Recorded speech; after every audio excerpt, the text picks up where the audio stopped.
Hi friends, मैं Vinod sir. आज मैं एक ऐसी अनोखी घटना बताने जा रहे हैं जो कि अभी चर्चित में रहा है। आज तक आपने दो विश्व युद्ध देखा था और तृतीय विश्व युद्ध जो होने जा रहा है यानी होने के कगार पे है, वह ब्रह्मपुत्र नदी को लेकर के है। यानी ब्रह्मपुत्र नदी जिसे यारलुंग सांगपो के नाम से जाना जाता है तिब्बत में। और याद रखना प्यारे, सांगपो का अर्थ होता है शोधक।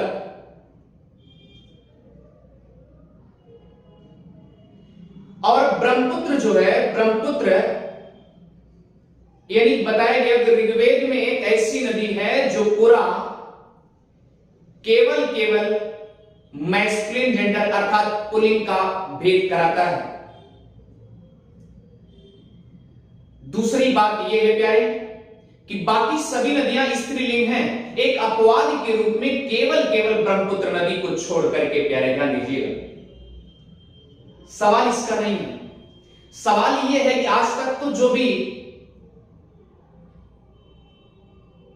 युद्ध लड़े गए, चाइना ने अपने वुहान शहर से लैब टेक्नीशियन से अपने कोरोना विकसित कराया, फैला दिया, अफरा तफरी महामारी के रूप में सब कुछ न्यौछावर करा दिया, प्राणघातक के रूप में बन बैठा। लेकिन अब उसकी चाल हमेशा ये लगी रहती है कि किसी न किसी को परेशान करता रहूं, यानी कि हम ही इस दुनिया में रहें और कोई देश, यानी तानाशाही चल रहा है। इसका मतलब उसका तानाशाही एकदम जबरदस्त है कि केवल इस धरती पर रहेंगे तो केवल हम ही रहेंगे और कोई नहीं रहेगा। और इसीलिए अब भारत के पीछे हाथ धो करके पीछे पड़ा। अब तक वो क्या किया, कोरोना फैला करके सबको परेशान करने की महामारी फैला दिया, इधर सब उसी में दुनिया में पड़ी थी। दुनिया आम जनता इसी में पड़ी थी। अगर आर्थिक देखा जाए, आर्थिक विशेषता देखी जाए तो ये समझिए इकोनॉमिकल कंडीशन इतनी वीक हो गई कि एक आदमी भूखमरी से और यहां तक कि उसे सुधारने में बेरोजगारी भी बढ़ती चली जा रही है। अब आप सोचिए कि ऐसी सिचुएशन तीसरा युद्ध लेकर के फिर तैयार। एक तो महामारी छोड़ दिया, उसके बाद तीसरा भी लेकर तैयार है। कितना खुरापात उसके मन में चल रहा है। तो याद रखिए, तीसरा जो जल युद्ध होने का कगार पे है, तीसरा जल युद्ध,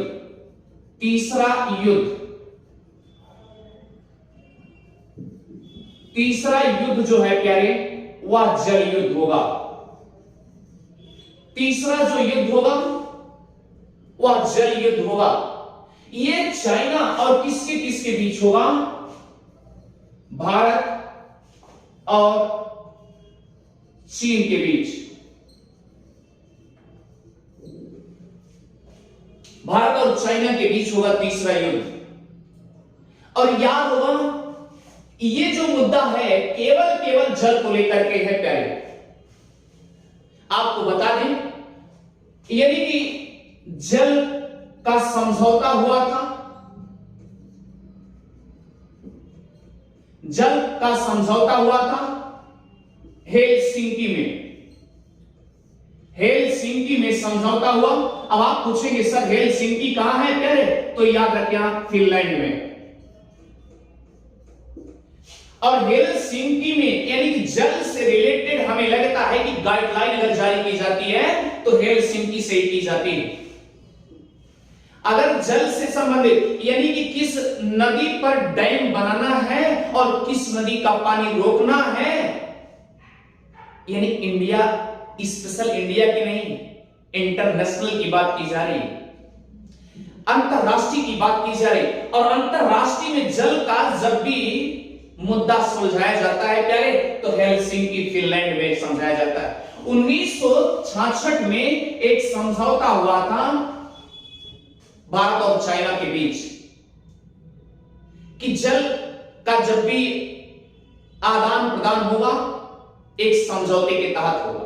लेकिन चाइना अपने फितरत से यानी अपने पागलपंथी से बाज नहीं आ रहा है। और इसलिए तीसरा, और याद रखना, हेलसिंकी का एक ही काम है, ये गाइडलाइन जारी करना, गाइडलाइन जारी करता है, यानी कि जल का समझौता प्यारे, और नदियों पर कहां बांध बनाना है, इंटरनेशनल। तो ये हेलसिंकी के गाइडिंग होता है, यही अपना गाइडलाइन जारी कराता है।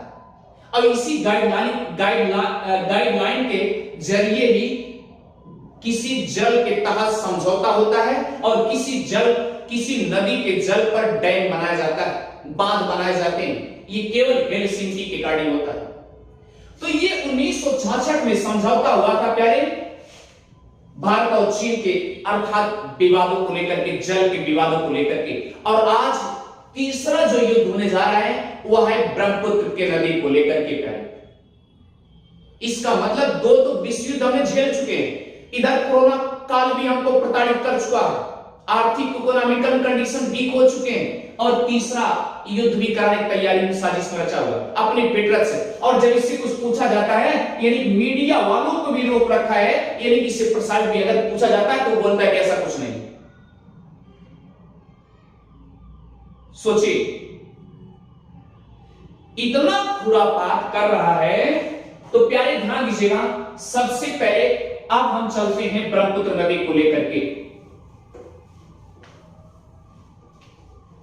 दूसरी बात यह है कि जैसे अगर हेलसिंकी का समझौता जो हुआ था उसके अकॉर्डिंग चाइना मानने वाला नहीं। तो याद रखिए प्यारे, इससे हम आपको समझाने जा रहे हैं।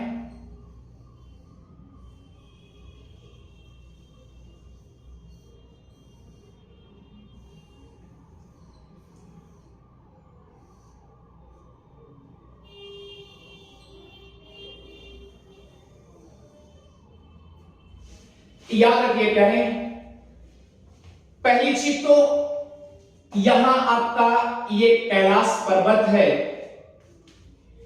कैलाश पर्वत है, और हम आपको आज बताने जा रहे हैं ब्रह्मपुत्र। आज हम ब्रह्मपुत्र बताने जा रहे हैं, ब्रह्मपुत्र नदी प्यारे। इसके कई नामों से उद्धरण मिलते हैं, यानी उल्लेख मिलते हैं। इसका मतलब चाइना में कुछ, तिब्बत में कुछ, और यहां पर क्या नाम है, असम में कुछ, अरुणाचल प्रदेश में कुछ, यानी कई नामों से इस तरीके से क्यों जाना जाता है। अब यहां तक सोच लीजिए कि अरुणाचल प्रदेश में जब वो पर्वतों पे रहती है उसे किसी और नाम से, और जैसे मैदानी भागों में आती है हल्का, जैसे ढलान से नीचे आती है उसे किसी और नाम से जाना जाता है। पहले सवाल इसका नहीं, सवाल तो ये समझ में आ रहा है, लेकिन सबसे बड़ा मुद्दा जो है ये पानी को लेकर के तृतीय विश्व युद्ध होने जा रहा है प्यारे। तो इससे ध्यान दीजिए, ये अपने बाजुओं से, यानी कहने का मतलब ये अपने आदत से बाज नहीं आ रहा है चाइना। तो याद रखना ये कैलाश पर्वत है, कैलाश पर्वत, और कैलाश पर्वत ये तिब्बत है, याद रखना। यहां पर प्यारे हमने बताया था आपको एक ग्लेशियर है जिसका नाम है चेमायुंगडोंग, चेमायुंगडोंग। अब सोचिए चेमायुंगडोंग ग्लेशियर है, इस ग्लेशियर से पानी अगर पिघलेगा प्यारे तो ये स्वाभाविक सी बात है नदियों में कोई कोई रास्ता तो बनाएगा ना। अब सवाल आपके मन में उठ रहा है कि सर जी यही जस्ट बगल मानसरोवर झील भी है, और मानसरोवर झील से एक नदी निकलती है जो कि पश्चिम की तरफ जाती है, और ये नदी इधर जाती है। आप ये सोचिए कि जो ये चट्टानी भाग है, ये बलित पर्वत, ये पर्वत जब उठा होगा इसका मतलब इसका ये ऐसे होगा, इसका छोर ये था और इसका छोर ये था, और जब पर्वतों का रूप ऐसा लिया होगा तो आप सोचिए जो ऐसा कंडीशन था तो इसका मुहाना इधर हुआ होगा, इधर इसका मुहाना इधर हुआ होगा, एज इमेजिन, कल्पना करिए, कल्पना के अनुसार आप सोचिए कि अगर आप ऐसा ऐसा हुआ होगा, कभी ये नदी इस तरीके से इधर आ गई और वो नदी उधर चली गई। तो प्यारे ध्यान दीजिएगा, छिमा युंगडुंग ग्लेशियर से ये नदी निकलती, जहां पर इसे सांगपो के नाम से जानते हैं प्यारे। सांगपो, किसके नाम से? सांगपो, अर्थात यारलुंग सांगपो। यारलुंग सांगपो के नाम से जानते हैं। और सांगपो का अर्थ ही होता है प्यारे शोधक होता है, शोधक, यानी कि सबसे प्योर, शुद्ध करने वाली। और याद रखना प्यारे, यही है ब्रह्मपुत्र नदी, जिसे यारलुंग सांगपो के नाम से जानते हैं।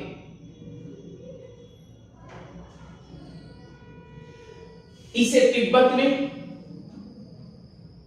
यारलुंग जांगपो के नाम से, और चाइना वाले इसे यारलुंग सांगपो के नाम से जानते हैं।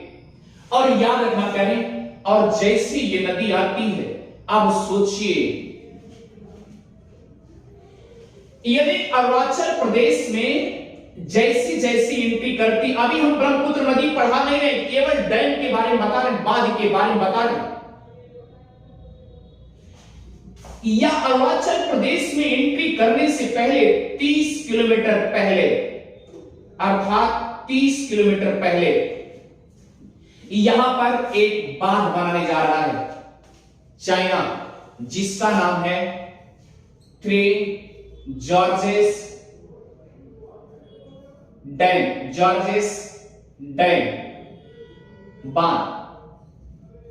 अब सोचिए, ये बांध, इसका बांध बनने की वजह से इधर क्या होगा? सब अकाल पड़ेगा। इधर भूटान भी, चाइना तो अपना बांध बना के अपना सब कुछ करेगा, इधर बांध बना करके परेशान करेगा, और इधर या अकाल, यानी अब ये सोचिए, अगर ये समुद्र, ये ब्रह्मपुत्र नदी का पानी, यानी कि ब्रह्मपुत्र नदी के पानी से लगभग ये मान चलेगा प्यारे 1.8 अरब जनसंख्या इस नदी के पानी के ऊपर डिपेंड है। अब आप सोचिए, अगर 1.8 अरब जनसंख्या इसके ऊपर डिपेंड है, तो ये जब डैम बांध बना लेगा तो ये भारत में क्या होगा पोजीशन? इसका मतलब कि हम इधर पानी दे देंगे, इधर जितने देश होंगे इधर सबको दे देंगे, लेकिन हम भारत को नहीं देंगे। इसका मतलब कि मेन मुद्दा किससे है? भारत से ही। जबकि 1966 में अगस्त महीना था, अगस्त का महीना था, 1966 में हेलसिंकी, ये कहां है? फिनलैंड में, यहां पर समझौता हुआ था, लेकिन अपने आदत से बाज नहीं आया। अर्थात 7 सिस्टर राज्यों को पानी मिल रहा था, ये केवल ब्रह्मपुत्र नदी के कारण। अच्छा, एक चीज आप सोचिए, ब्रह्मपुत्र नदी प्यारी जैसे अरुणाचल प्रदेश के पास पहुंचती है, यहां पर एक आपको पर्वत मिलेगा, नामचा बरवा पर्वत, नामचा बरवा पर्वत मिलेगा। अब सोचिए, ऐसा तो नहीं है पर्वत पे चढ़ जाएगी नदी, ऐसा तो नहीं है ना, ये पर्वत पे पानी नहीं चढ़ेगा। और प्यारे, जब ये नहीं चढ़ेगा तो इसका मतलब धीरे से धीरे ये बैक हो जाती है। और जैसे ये पर्वतों की शिखर पर रहती है, अर्थात पर्वतों से जैसे टकरा करके आती है, तो प्यारे आप सोचिएगा, इसका मतलब क्या है कि जैसे पर्वतों से टकराई और टकराने के बाद क्या पीछे बैक हुई, और जैसे पीछे आई तो नीचे ढलान मिलेगा। इसका मतलब कुछ न कुछ नीचे ढलान है, तभी तो आई। और याद रखना, पर्वतीय क्षेत्रों में इस ब्रह्मपुत्र नदी को सियांग नाम कहा जाता है, सियांग नाम कहा जाता है। और जैसे ये मैदानी भागों में आता है, प्यारे ध्यान दीजिएगा, यहां जैसे ये मैदानी भागों में आता है, जैसे ये मैदानी भागों में आता है प्यारे, इसको दिहांग नाम कहा दिया जाता है।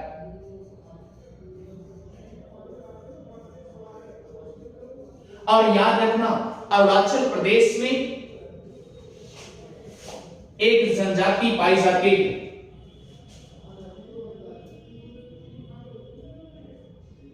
जिसे बोडो कहा जाता है।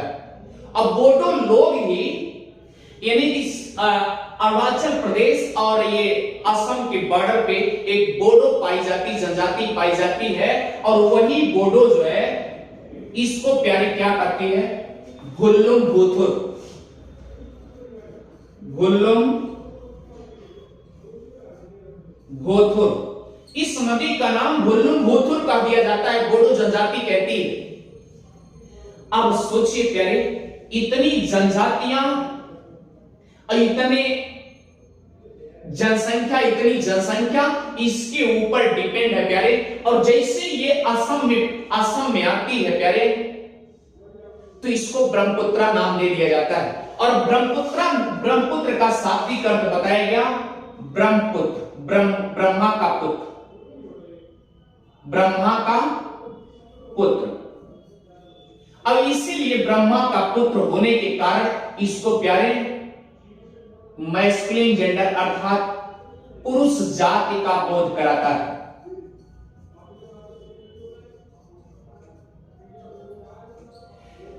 अब सोचिए, जो अगस्त 1966 में हेलसिंकी फिनलैंड ने समझौता कराया था, उस समझौते से भी ये बाज नहीं आ रहा है। और इसका केवल मुद्दा है कि हम भारत के पूर्वोत्तर राज्यों को एकदम से नाश्ता नाबूद कर देंगे, परेशान कर देंगे, और पानी नहीं होगा, खाने के लिए तड़पेंगे, परेशान होंगे। ये सब ऐसा कंडीशन उसकी सोच में होगा, तभी ऐसा कर रहा है। क्योंकि इधर तो सबको पानी दे रहा है। कारण क्या है? कारण क्या है कि जो अरुणाचल के 30 किलोमीटर उत्तर में ब्रह्मपुत्र नदी पे जो बांध बना रहा है, इसका मतलब केवल हम भारत को ही पानी नहीं देंगे, बाकी सबको दे देंगे। यार सबसे बड़ा मुद्दा तो यही है ना। इसका मतलब तृतीय विश्व युद्ध जो होगा जल को लेकर ही होगा, और जल को अगर लेकर के होगा तो सबसे पहले पूर्वोत्तर राज्य को हमको विशेष तौर से देखना चाहिए। सही है? यानी सबसे पहले ये जो बांध बना रहा है, अगर ये बांध बना रहा है, अगर ये खुल्ला पता चल जाए कि ये बांध बना रहा है, तो हम उसके लिए उसी समझौता अगस्त के 1966 हेलसिंकी जो है समझौते के रिगार्डिंग हम बात करें, हमारे भारत के पीएम जी बात करें। लेकिन सवाल ये है, वो तो मीडिया के सामने चर्चित कर ही नहीं रहा, वो तो मना कर दे रहा, हम ऐसा कुछ नहीं है, ऐसा कुछ नहीं। अब जब ऐसा कुछ नहीं है तो चुपचाप भाई अभी शांत रहिए।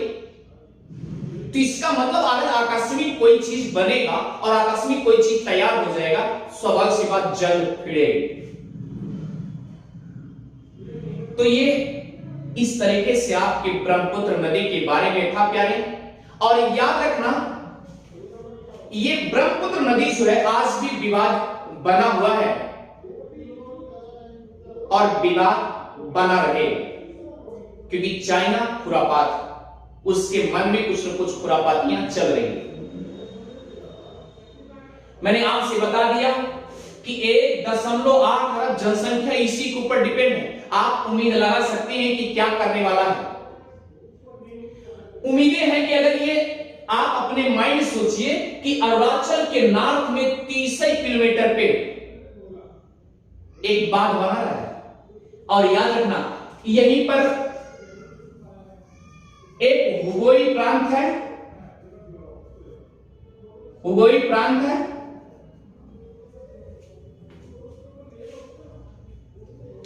तो हुगोई प्रांत में भी, अर्थात आप ये समझिए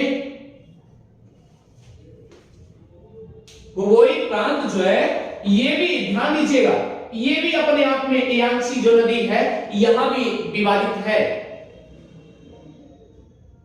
लेकिन वह विवाद अपना निपटान करेगा। लेकिन सवाल ये हमारे भारत के पास 30 किलोमीटर उत्तर में जो विवाद खड़ा कर रहा है, ये सबसे बड़ा तृतीय जल युद्ध को लेकर के ही होने वाला है, ये विवादित मुद्दा है। सवाल यह है कि मुद्दा बार बार उठाया क्यों नहीं जा रहा है? कारण यह है प्यारे कि अभी तो शो कर नहीं रहा, और जब शो नहीं कर रहा है तो इसके लिए हम विवाद कैसे करें डायरेक्ट? क्योंकि आपको पता है कि युद्ध में क्या होती है, आर्थिक स्थिति यानी सारे कंडीशन कुछ न कुछ अपने आप में दिक्कतें बढ़ती है, अपना धननाश भी होगा, ढेर सारी कंडीशन होती है, तो युद्ध इस तरीके से नहीं लड़ा जा सकता। कारण यह है हमको जल समझौता लेकर के, लेकिन समझौता कैसे हो? जो मानने के लिए तैयार नहीं, समझौता कैसे होगा? भाई हम नहीं मानेंगे, हम समझौता नहीं करेंगे, क्योंकि छुपे तौर में तो यही किया, कोरोना भी फैला दिया। तो प्यारे ये रहा आपका ये ब्रह्मपुत्र नदी के तृतीय युद्ध को लेकर के जल विवाद। प्यारे अभी ब्रह्मपुत्र नदी के बारे में विस्तृत वर्णन हम करेंगे। जब नदियों का विवरण दिया जाएगा, अगर आप पूछना ही चाह रहे हैं तो याद रखना 2900 किलोमीटर है पूरा टोटल, ब्रह्मपुत्र की लंबाई 2900 किलोमीटर है। ढेर सारे बांध बनाए गए हैं, और याद रखना प्यारे इसे कई नामों से जाना जाता है। जब ब्रह्मपुत्र का विवरण दिया जाएगा तो आपको अच्छे समझा दिया जाएगा। थैंक यू प्यारे, मुझे लगता है कि ये विवाद समझ में आज आ गया होगा, और तृतीय विश्व युद्ध जो होगा ये चाइना और भारत के बीच जल विवादों को लेकर के होगा। थैंक यू प्यारे।